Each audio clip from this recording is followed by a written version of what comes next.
أنفسنا ومن سيئات أعمالنا من يهده الله فلا مضل له ومن يضلل فلا هادي له وأشهد أن لا إله إلا الله وأشهد أن محمدا عبده ورسوله أرسله الله بالهدى ودين الحق ليظهره على الدين كله ولو كره المشركون.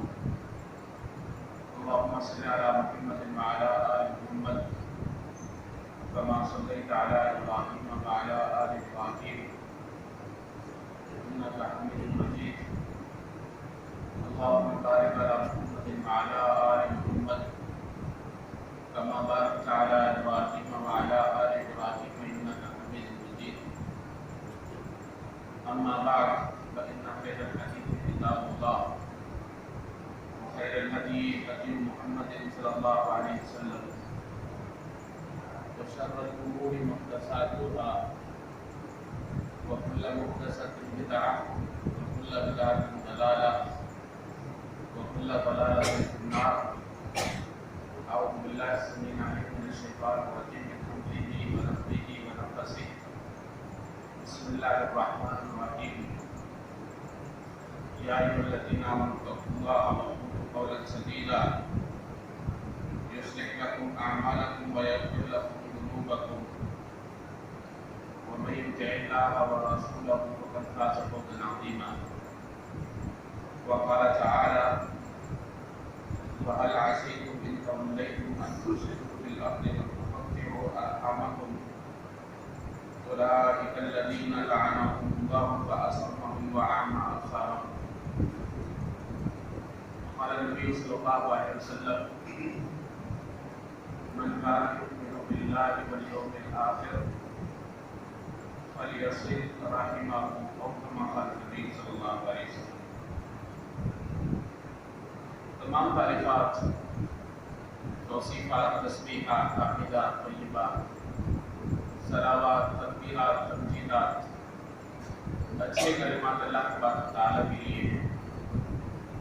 درود و سلام نبی اکرم صلی اللہ علیہ وسلم کی ذات گرامی کے لیے جو ہمارے آقا ہیں، رہبر ہیں، رہنما ہیں، اسوہ ہیں، قدوہ ہیں، مثال ہیں، اور نبی اکرم صلی اللہ علیہ وسلم نے ہی کی پیروی میں ہماری نجات ہے. اس میں کوئی شک نہیں ہے کہ یہ بڑے قیمتی لمحات ہیں اور اللہ تبارک تعالیٰ کا بڑا احسان ہے. اللہ تبارک تعالیٰ نے امت محمدی صلی اللہ علیہ وسلم کو جو کچھ بھی دیا ہے بڑا بہترین دیا ہے. اگر نمازیں عطا کی ہیں تو نمازیں بھی پہلی امتوں سے بہتر عطا کی. اگر روزے عطا کیے ہیں تو پہلی امتوں سے بہتر عطا کیے ہیں. بلکہ ہمارا نبی تمام انبیاء علیہ السلام سے فوقیت رکھتا ہے. اور اس کے علاوہ آپ یہ دیکھیے کہ یہ جو کتاب اللہ تبارک تعالیٰ نے ہمیں عنایت کی ہے، یہ کتاب اللہ بھی تمام جو کتابیں ہیں اس کے اوپر فوقیت رکھتی ہے. تو اللہ تبارک تعالیٰ نے ہمیں جو کچھ عطا کیا ہے وہ بہت زیادہ بہترین عطا کیا ہے. اللہ تبارک تعالیٰ نے اس سے بہتر کسی کی امت کو اللہ تبارک تعالیٰ نے نہیں عطا کی. تھوڑا سا آج تک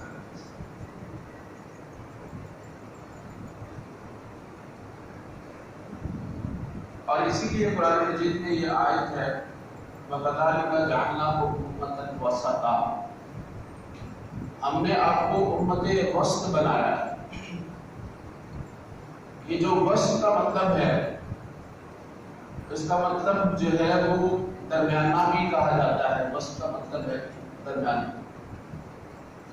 اور اس کا مطلب جو ہے بڑا بھی ہے، یعنی عظیم و شان.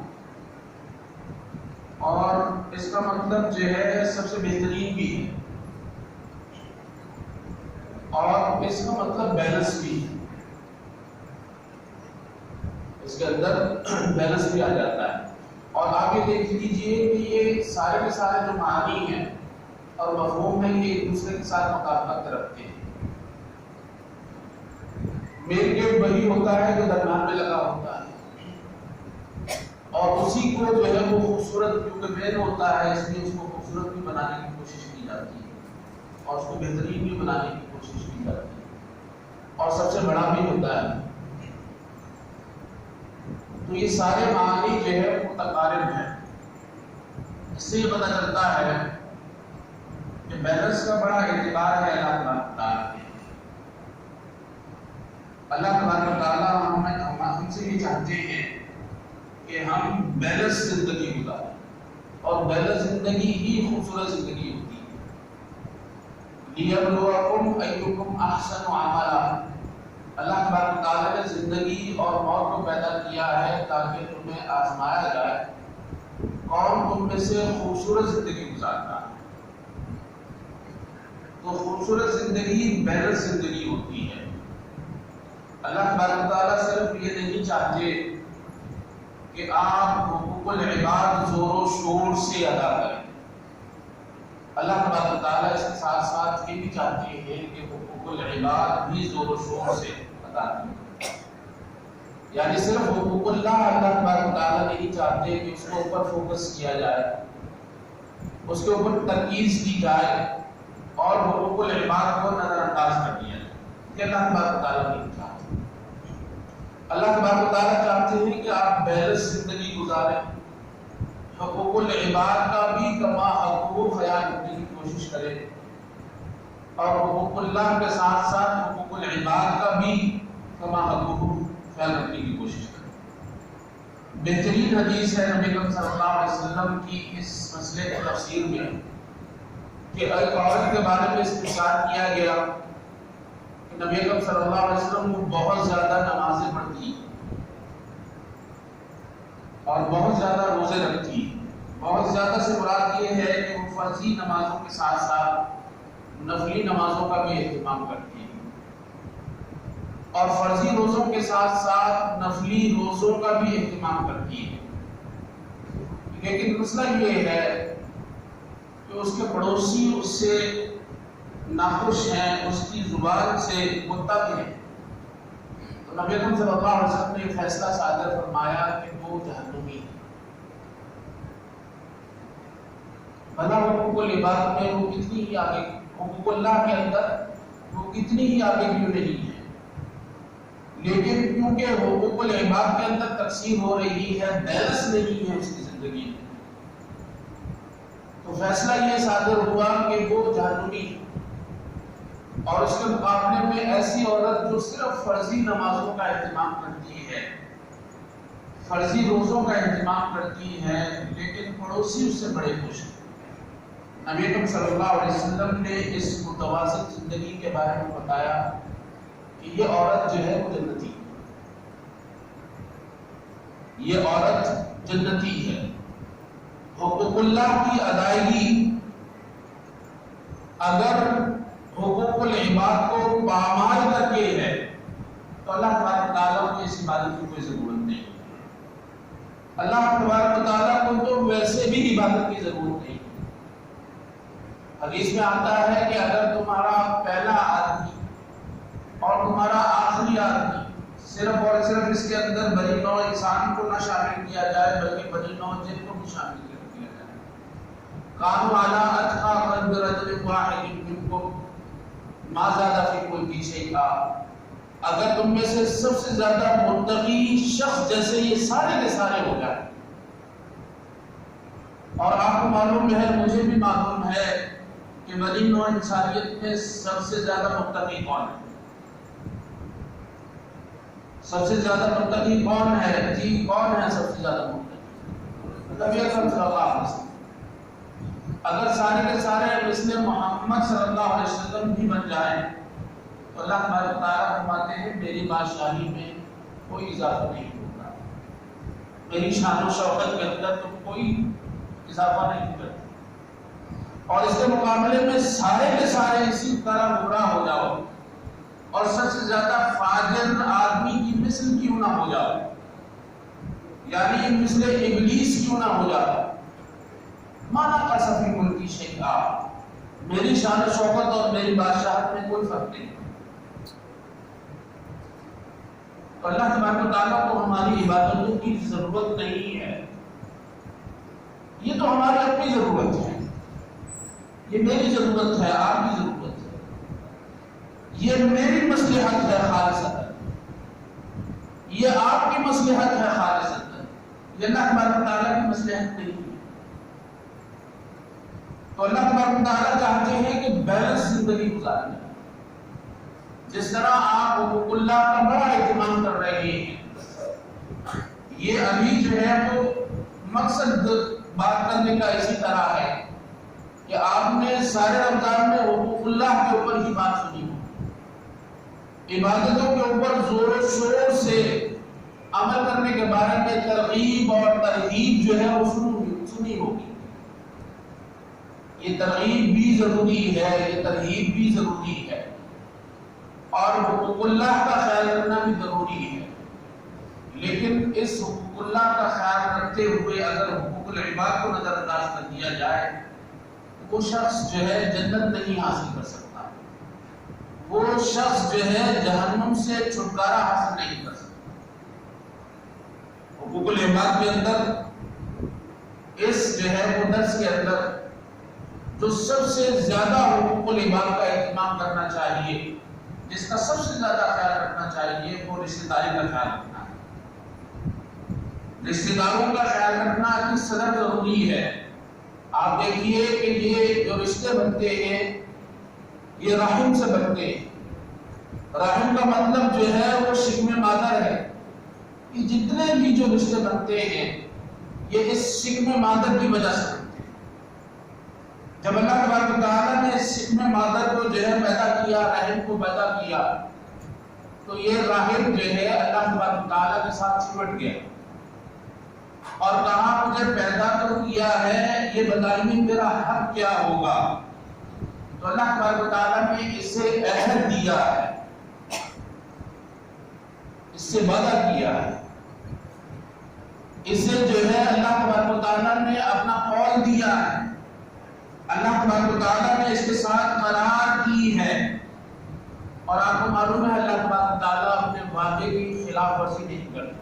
وَمَنْ أَصْدَقُ مِنَ اللَّهِ حَدِيثًا وَمَنْ أَصْدَقُ مِنَ اللَّهِ قِيلًا۔ اللہ تبارک و تعالیٰ سے زیادہ کون سچا ہو سکتا ہے؟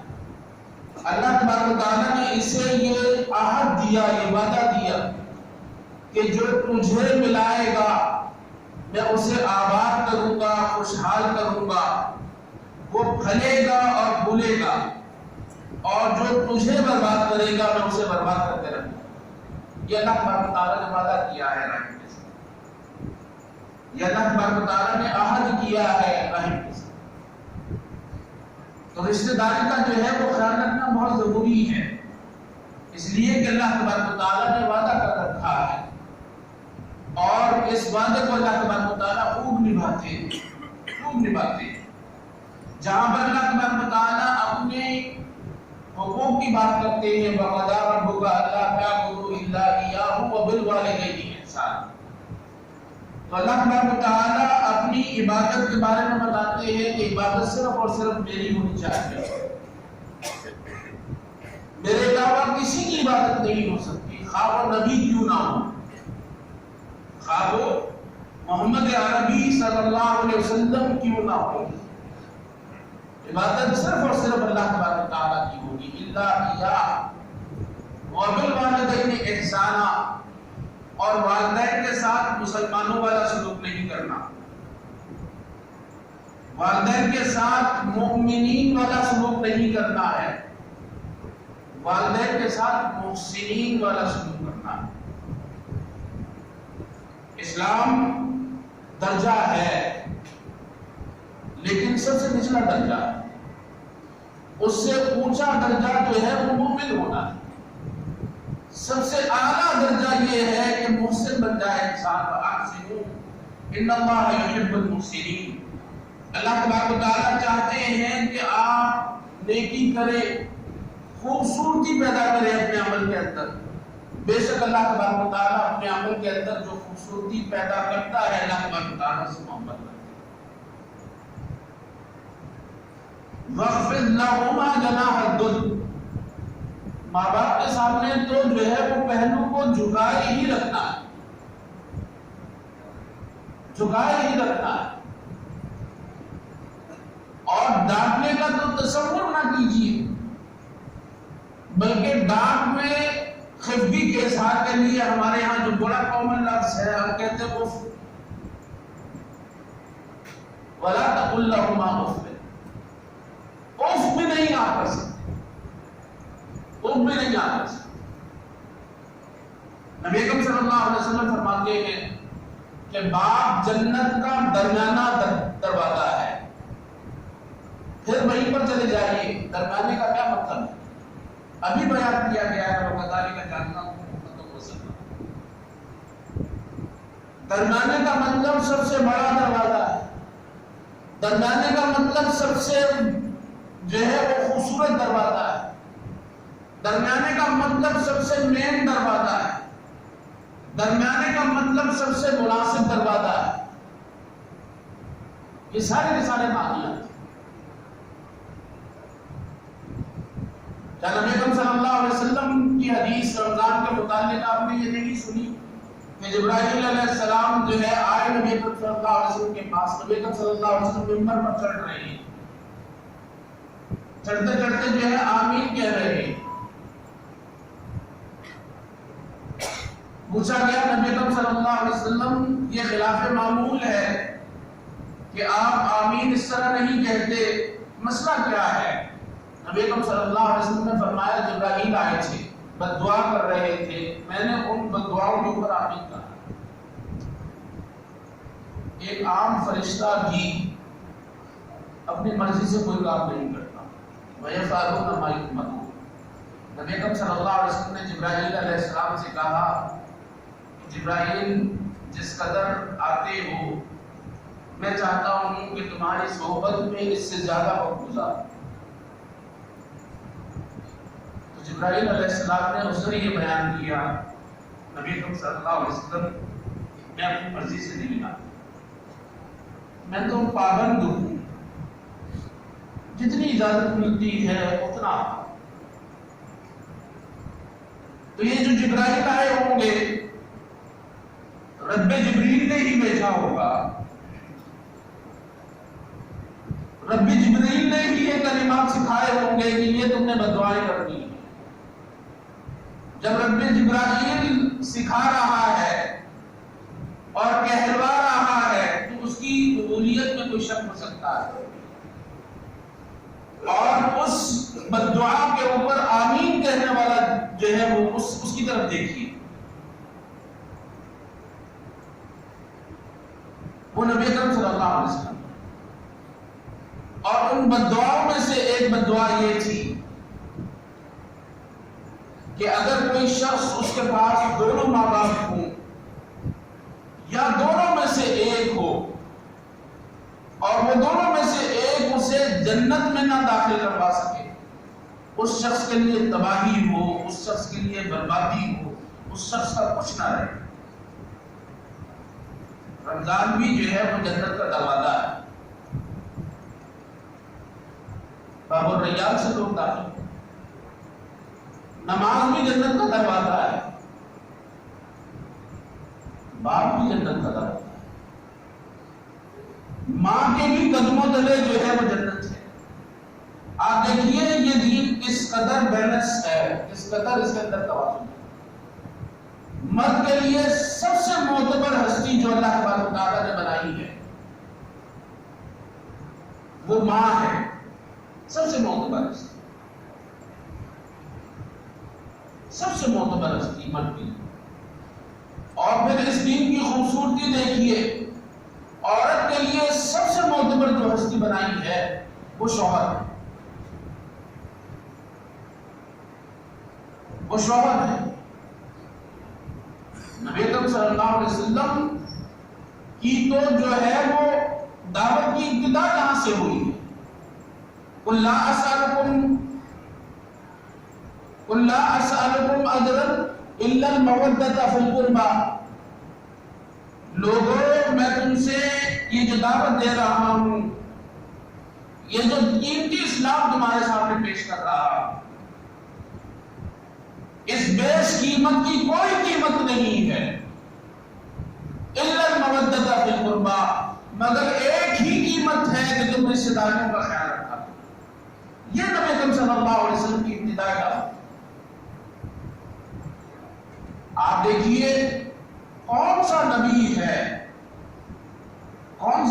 ہے اللہ تبارک تعالیٰ نے بھیجا جو اپنے رشتہ داروں کی طرف نہ بھیجا، غیر قوم کی طرف بھیجا۔ ہر نبی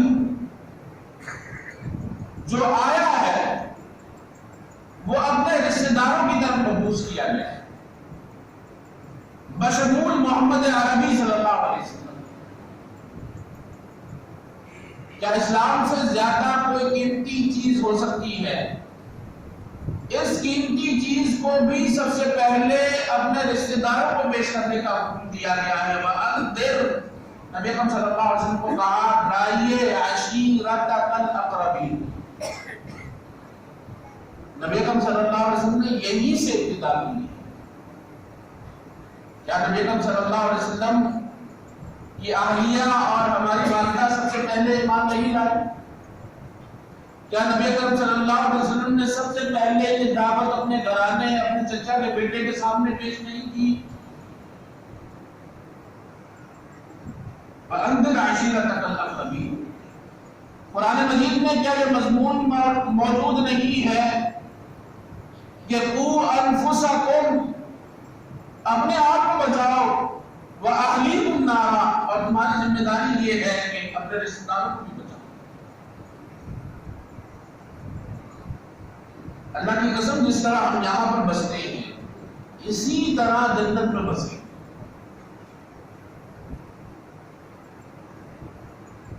الحقنا بہم ذریتہم، وہاں پر بھی خاندانی نظام ہوگا، بلکہ اگر کچھ تھوڑی سی کمی بیشی ہو گئی، باپ کے عمل جو ہے کمزور ہے، بیٹے کے عمل اچھے ہیں، تو کمپنسیٹ کیا جائے گا باپ کو بیٹے کے ساتھ بسانے کے لیے، باپ کو بیٹے کے درجے پر لے جایا گا، اور اس کے برعکس بھی ہو۔ تو اللہ تبارک و تعالیٰ جو ہے وہ چاہتے ہیں کہ رشتہ دار، یہ لازمی سوال ہے، یہ لازمی سوال ہے، یہ فرائض میں شامل ہے، اس لیے کہ میرا اختیار نہیں ہے کہ میرے ماں باپ کون ہونے چاہیے، میرا اختیار نہیں ہے کہ میری اولاد کتنی ہونی چاہیے، میرا اختیار نہیں ہے کہ میرا چچا کون ہونا چاہیے، میرا اختیار نہیں ہے میرا ماموں کون ہونا چاہیے۔ یہ اللہ تبارک و تعالیٰ کی طرف سے اس کو مقرر کر دی ہے، اس کے اندر لازمی آپ کو آزمایا جا رہا ہے۔ جس طرح 5 نمازیں پڑھنے میں اختیار نہیں ہے، جس طرح جو ہے 1 مہینے کے روزے رکھنے میں اختیار نہیں ہے، اسی طرح اللہ تبارک و تعالیٰ نے رشتہ داری میں اختیار نہیں رکھا کہ مرضی کی بات، اختیار نہیں ہے، اس میں اختیار نہیں ہے، یہ فرائض میں شامل ہے، اور ہمیشہ فرض اللہ تبارک و تعالیٰ وہ کام کرتے ہیں جس کاموں سے اللہ تبارک و تعالیٰ کو سب سے زیادہ محبت ہے۔ حدیث قدسی ہے کہ اگر میری محبت حاصل کرنا چاہتے ہو تو سب سے پہلے فرائض کے اوپر عمل کیجیے، سب سے پہلے فرائض کے اوپر عمل کیجیے۔ اللہ تبارک و تعالیٰ کا تقرب حاصل کرنے کے لیے سب سے بہترین عمل جو کیا جاتا ہے وہ یہ ہے کہ خواہ وہ حقوق اللہ میں ہو، خواہ وہ حقوق العباد میں ہو، فرائض کے اوپر عمل کر لیجئے، آپ کامیاب ہو جائیں۔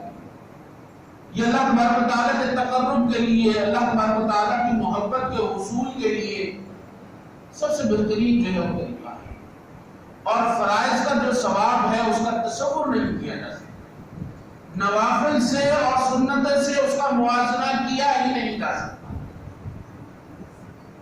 یہ جو ایک جملہ ہے یہ ایک فرض ہی تو ہے جو ادا کیا جاتا ہے۔ نبی اکرم صلی اللہ علیہ وسلم فرماتے ہیں جو نبی اکرم صلی اللہ علیہ وسلم کی ہدایات ہے اس ہدایات کے مطابق جو شخص یہ فرض ادا کرتا ہے زیادہ سے زیادہ 1 گھنٹے میں کہانی نمٹ جاتی ہے. یہ 1 گھنٹہ کتنا قیمتی ہوتا ہے، بلکہ یہاں پر ٹائم زیادہ ہے. یہ گھنٹہ کتنا قیمتی ہے، یہ فرض کتنا اللہ تبارک تعالیٰ کو محبوب ہے. نبی اکرم صلی اللہ علیہ وسلم فرماتے ہیں کہ جب بندہ اپنے گھر سے نکلتا ہے تو ہر قدم پر اسے 1 سال کی تہجد اور 1 سال کے روزوں کا ثواب ملتا ہے.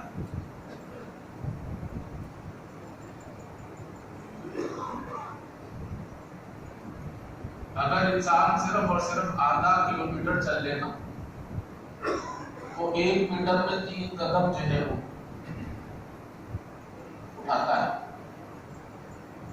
تو 500 میٹر کے اندر کتنے قدم اٹھائے تصور کیجیے. 1 قدم پر صحابہ کرام جو ہے اور تابعین ان کے گھر قریب ہوا کرتے تھے، وہ چھوٹے چھوٹے قدم اٹھاتے تھے.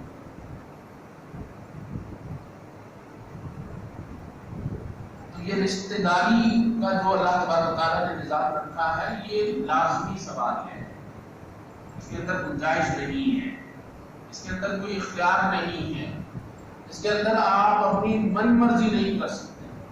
جو بھائی ہے وہ بھائی ہے، جو بہن ہے وہ بہن ہے، جو ماں باپ ہیں وہ ماں باپ ہیں.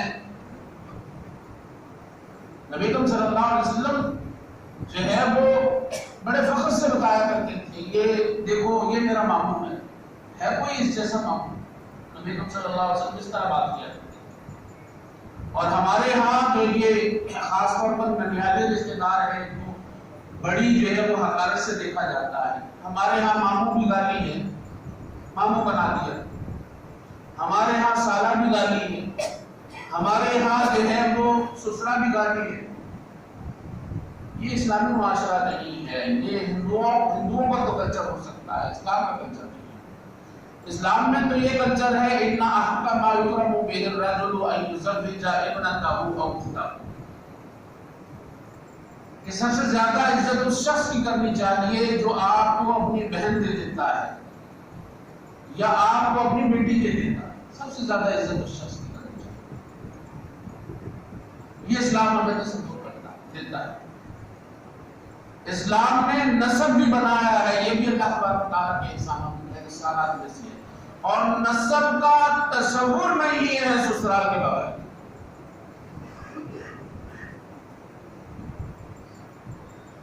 نسب کا تصور نہیں ہے سسرال کے بغیر. یہ اسلام کی خوبصورتی ہے،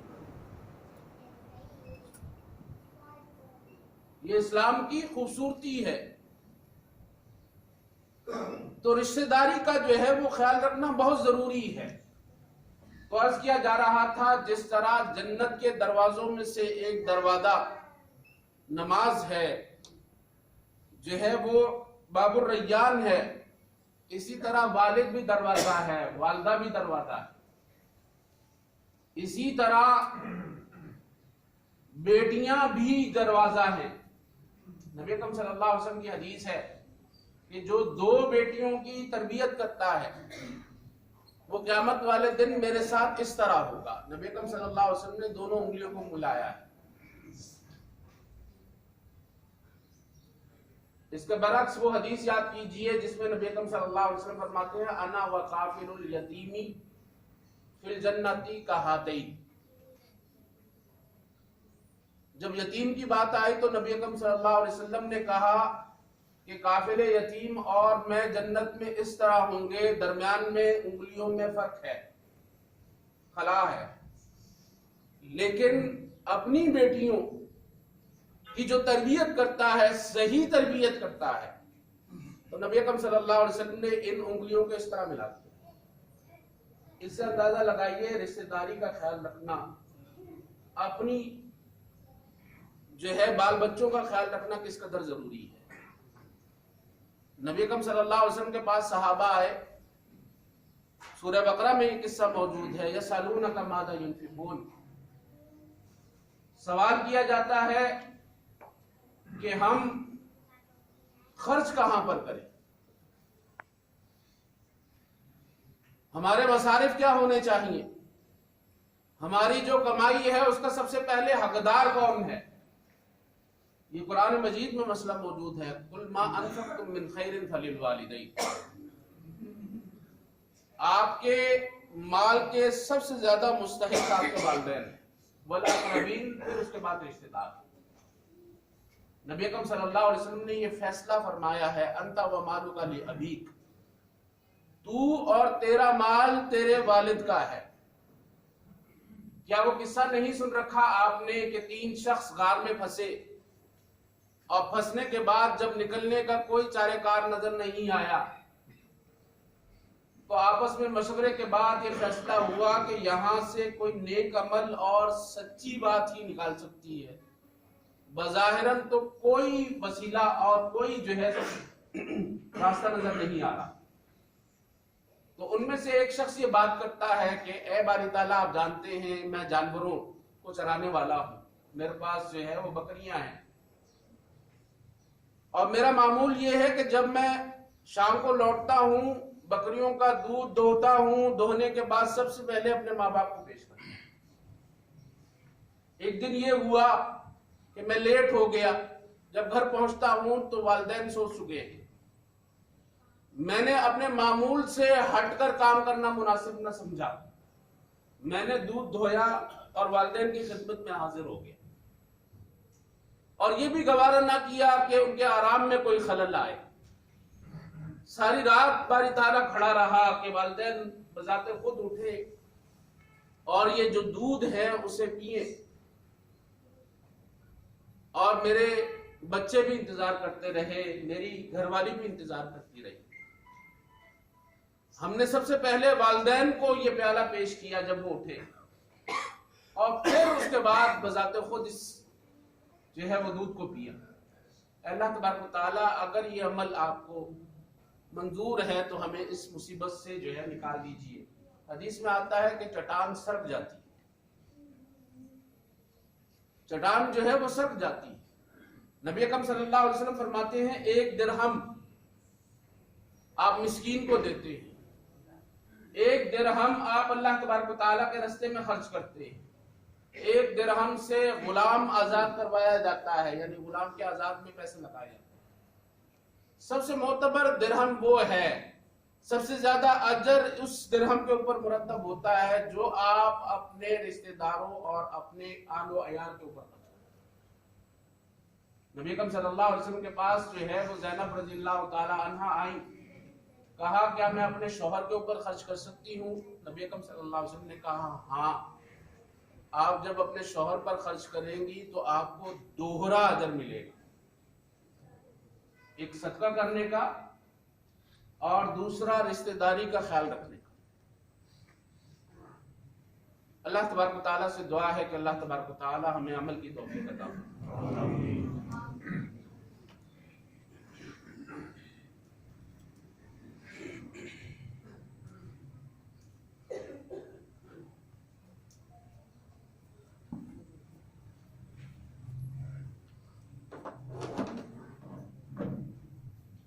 بسم اللہ والصلاة والسلام علی رسول اللہ، اما بعد فاعوذ باللہ من الشیطان الرجیم، بسم اللہ الرحمن الرحیم۔ قال تعالی ولا يأتل أولو الفضل منكم والسعة أن يؤتوا أولي القربى والمساكين والمهاجرين في سبيل الله وليعفوا وليصفحوا ألا تحبون أن يغفر الله لكم والله غفور رحيم۔ جس طرح عرض کیا جا رہا تھا کہ رشتہ داروں پر خرچ کرنا چاہیے، اور ہر معاملے کے اندر جو بھی نیکی آپ کر رہے ہیں اس میں رشتہ داری کا بڑا خیال رکھنا چاہیے۔ حضرت ابو طلحہ رضی اللہ تعالیٰ عنہ نبی اکرم صلی اللہ علیہ وسلم کے پاس حاضر ہوتے ہیں اور کہتے ہیں نبی اکرم صلی اللہ علیہ وسلم یہ آیت اتری ہے کہ لن تنالوا البر حتى تنفقوا مما تحبون، کہ اللہ تبارک و تعالیٰ چاہتے ہیں کہ آپ اپنے سب سے محبوب مال کو اللہ تبارک و تعالیٰ کے راستے میں خرچ کیجیے۔ میرا سب سے محبوب مال یہ جو بالکل مدینے کو نکلتے ہی جو باغ ہے یہ سب سے زیادہ مجھے محبوب ہے، تو اس باغ کو میں اللہ تبارک و تعالیٰ کے راستے میں خرچ کرنا چاہتا ہوں۔ تو نبی اکرم صلی اللہ علیہ وسلم میں نے تو اپنا سب سے محبوب مال پیش کر دیا ہے، اب آپ یہ بھی بتا دیجئے کہ کیا مصرف ہونا چاہیے اس کا، اور کہاں پر میں یہ خرچ کروں تو مجھے سب سے زیادہ ثواب ملے۔ نبی اکرم صلی اللہ علیہ وسلم نے فرمایا کہ آپ اپنے چچاؤں کے بیٹوں کے درمیان میں تقسیم کر دیجیے، رشتہ داروں کی تقسیم کر دیجیے۔ اور آپ کو معلوم ہے ہمارا جو کمپٹیشن چل رہا ہوتا ہے، جو مسابقت چل رہی ہوتی ہے، وہ انہی لوگوں کے ساتھ چل رہی ہے۔ ساری دنیا آگے نکل جائے، چچاؤں کے بیٹے آگے نہیں نکلنے چاہیے، کزنس جو ہے وہ آگے نہیں نکلنے چاہیے۔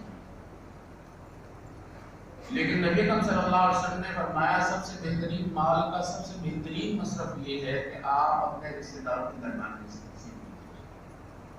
یہ نبی اکرم صلی اللہ علیہ وسلم کی تعلیمات ہیں، اور آپ دیکھیے یہ صرف اس حد تک نہیں ہے۔ نبی اکرم صلی اللہ علیہ وسلم فرماتے ہیں کہ رشتہ داری ملانا یہ نہیں ہے کہ آپ برابری کی بنیاد پر چلیں، رشتہ داری ملانا یہ ہے کہ وہ آپ کو توڑ توڑ پھینکے، آپ کے ساتھ برا سلوک کرے، آپ ان کے ساتھ اچھا سلوک کرے، آپ ان کے ساتھ اچھا سلوک کرے۔ ایک اعرابی نے نبی اکرم صلی اللہ علیہ وسلم کی لگام پکڑ کر یہ پوچھا، جو سواری تھی، کہا نبی اکرم صلی اللہ علیہ وسلم مجھے ایسا عمل بتائیے جو مجھے جنت میں داخل کر دے، جہنم سے نجات دے دے۔ نبی اکرم صلی اللہ علیہ وسلم اس سوال میں بہت زیادہ خوش ہوئے، اس کی حوصلہ افزائی کی اور کہا بڑا مناسب سوال ہے، اور پھر فرمایا کہ آپ اللہ تبارک تعالیٰ کے ساتھ شرک نہ کریں، نماز ادا کریں، ہاں جی، اور زکوٰۃ ادا کریں، اور رشتہ داری کا خیال رکھیں۔ یہ نبی اکرم صلی اللہ علیہ وسلم نے اسے جو ہے وہ عمل بتایا۔ نبی اکرم صلی اللہ علیہ وسلم فرماتے ہیں جو چاہتا ہے کہ اس کے مال میں برکت ہو، اس کی عمر میں برکت ہو، اسے اپنی رشتہ داری کا خیال رکھنا چاہیے۔ تو جو میں عرض کر رہا تھا کہ رشتہ داری کا خیال رکھنا یہ نہیں ہے کہ وہ اچھا سلوک کریں تو آپ نے اچھا کرنا ہے۔ یہ رمضان میں آپ نے یہ صدا تو سنی ہوگی کہ اگر آپ کے ساتھ کوئی برا سلوک بھی کرتا ہے، لڑائی کرتا ہے، آپ کو گالی دیتا ہے، تو آپ آگے سے کہیں پیس آئے، میں بدلہ نہیں لے سکتا، کیونکہ ابھی جس مقام پر ہوں اللہ تبارک تعالیٰ نے مجھے اونچے مقام پر رکھا ہے، میرا اب وہ تصرف عام مسلمانوں جیسا نہیں ہوگا۔ حج کی حالت میں، رمضان کی حالت میں آپ آگے سے یہ جواب دیتے ہیں کہ یہ سارے گالی کا جواب نہ گالی سے دیا جا سکتا ہے، تھپڑ کا جواب نہ تھپڑ سے دیا جا سکتا ہے، بلکہ میں ابھی آپ کو نظر انداز کرتا ہوں، معاف کرتا ہوں، کیونکہ معاف کرنا سب سے بہترین جو ہے رد عمل ہے۔ نبی اکرم صلی اللہ علیہ وسلم نے کبھی بھی اپنی ذات کے لیے انتقام کی نہیں، یہ سب سے اونچا درجہ ہے۔ رشتہ داروں کے ساتھ معاملات میں ایسے ہی ہے جس طرح آپ حالت صوم میں، جس طرح آپ احرام کی حالت میں، ان کے برے سلوک کا بھی آپ نے اچھے انداز میں جو ہے بدلہ دینا ہے۔ ایک واقعہ جو ہے وہ آپ کہیں گے کہ حالیہ دنوں کا بھی کوئی واقعہ ہونا چاہیے۔ والد صاحب میرے ایئرپورٹ سے باہر نکلے، یہ شاید تقریباً 95 یا 94 کی بات ہے، یعنی بے نظیر کا دور تھا۔ کراچی یونیورسٹی میں جو ہے وائس چانسلر ڈاکٹر عبدالوہاب تھے۔ ڈاکٹر عبدالوہاب جو ہے وہ باہر نکلے، یہ جو آئی ڈی اے کے ڈائریکٹر رہے وہ بھی بہت ہو گئے، والد صاحب بھی بہت ہو گئے۔ والد صاحب نے ان کا استقبال کیا، جب وہ باہر نکلے تو ان کے ہاتھ میں بیگ تھا، والد صاحب نے اس بیگ کو پکڑ لیا، تو ایک شخص والد صاحب کی طرف بڑھا، والد صاحب نے وہ ڈاکٹر صاحب کا بیگ سے پکڑا دیا۔ پکڑانے کے بعد جب گاڑی تک پہنچے تو والد صاحب نے بیگ واپس لیا۔ اس شخص کو شاید 50 روپے یا 100 روپے، اس زمانے میں بڑی رقم تھی، کیونکہ والد صاحب جب 97 میں فوت ہوئے ہیں تو ان کی تنخواہ پروفیسر ہونے کے باوجود 12,000 روپے تھی، اور اب یہ تنخواہ جو ہے وہ 2 لاکھ کے لگ بھگ ہوتی ہے۔ تو والد صاحب نے اسے 100 روپیہ دیا یا 50 روپے دیا، تو تو ڈاکٹر عبدالوہاب نے یہ کہا پروفیسر صاحب یہ جو شخص ہے ایک تو آپ نے میرا بیان سے تھما دیا، پھر اس کے بعد جو ہے یہ آپ نے اتنی بڑی رقم بھی دے دی 100 روپے، مجھے تو یہ نشئی لگتا ہے۔ تو والد صاحب نے کہا ہاں یہ نشئی ہے اور یہ میرے سگے ماموں کا بیٹا نہیں ہے۔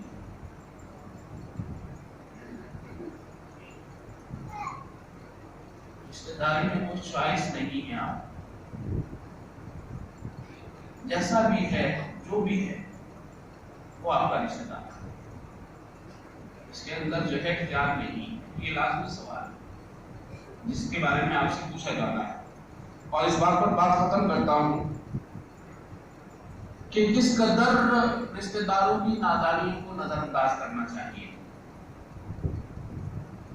حضرت ابوبکر رضی اللہ تعالیٰ عنہ کی بیٹی کا نام تو پتا ہوگا، جو ہماری ماں ہے، صدیقہ کائنات، جس کی برات جو ہے اللہ تبارک و تعالیٰ نے اس قرآن مجید میں اتاری ہے، اور یہ کائنات کی سب سے بہترین عورت ہے، اس سے بہترین عورت کوئی نہیں۔ اس کے اوپر ایک الزام کرتا ہے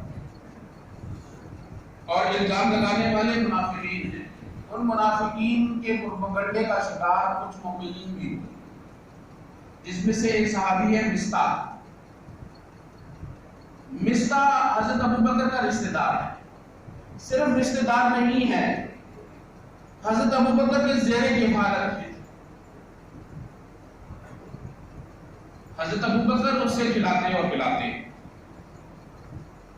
جب قرآن مجید میں برات اتر آتی ہے تو حضرت ابوبکر کہتے ہیں کہ کوئی اور بات کرتا تو کرتا، مصطح کو یہ بات نہیں کرنی چاہیے۔